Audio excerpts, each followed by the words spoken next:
Hello, thanks for joining me on another worm video episode. And you see here, these are not my hands.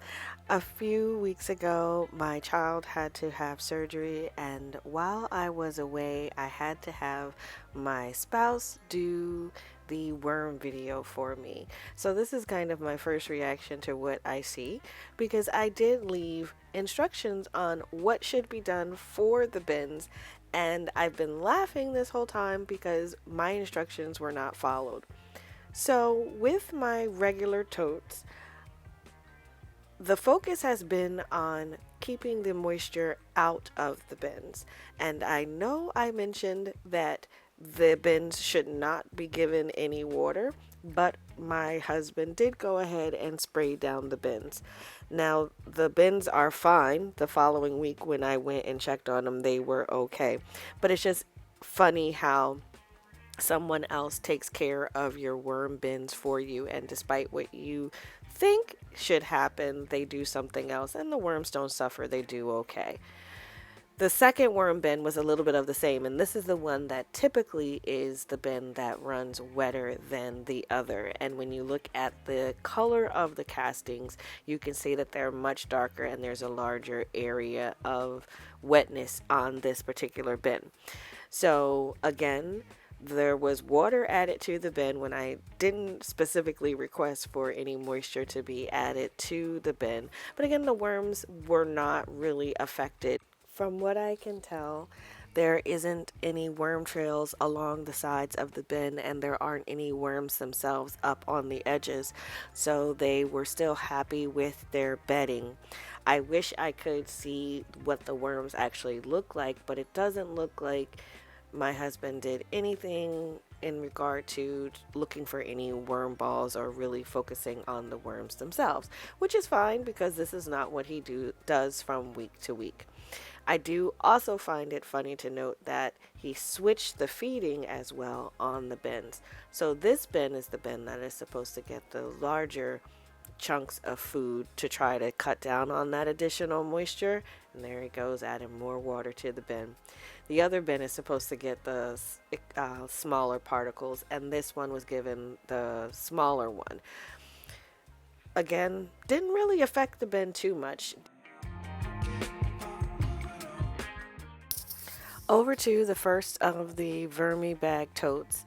Now for the Vermi bag totes, here is where I definitely welcome the additional moisture being added to the bins, because I can see where there's a lot of dry material, and in the winter that tends to happen in the Vermi bag totes. So when it comes to if you have a drier and colder winter, you want to keep an eye on the moisture on the Vermi bag totes, because they do dry out pretty quickly. So what he's doing here is exactly what I requested.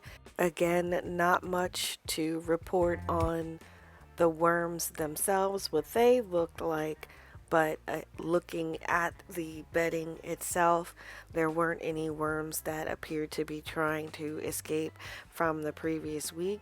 So this bin, after the feeding and some grit, is set up for the next week.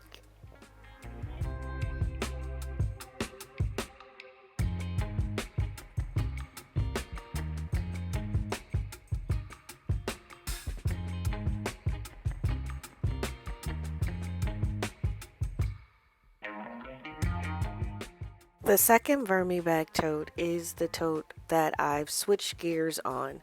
Initially, within the bin itself, I was trying to increase the worm population, but then it was suggested to try a breeder bin.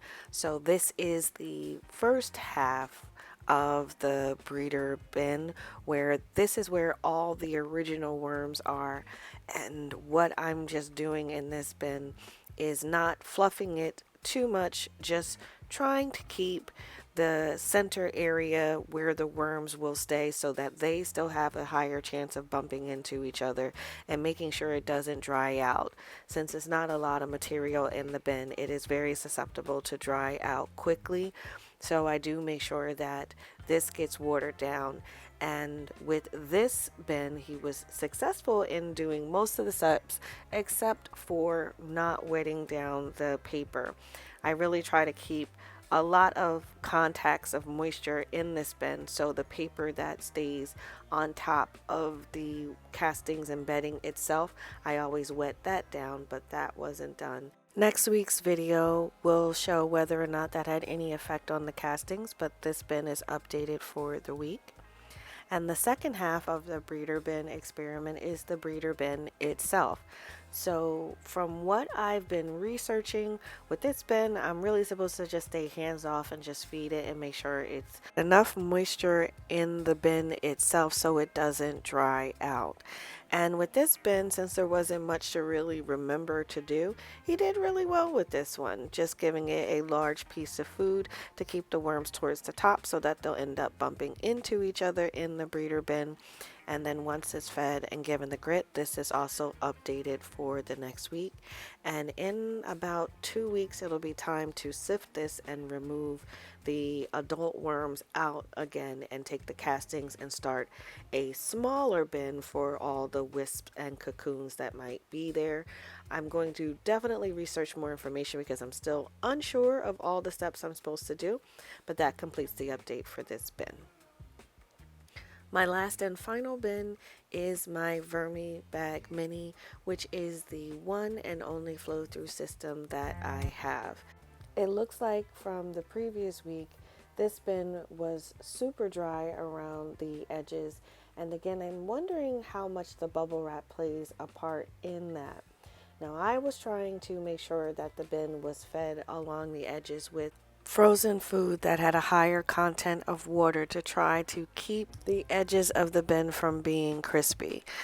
So this was a week off from that, as you can see where my spouse skipped that step and went right to spraying water, which I know putting water on the edges doesn't really help keep them from drying out. But he did his best, and I definitely appreciate him trying.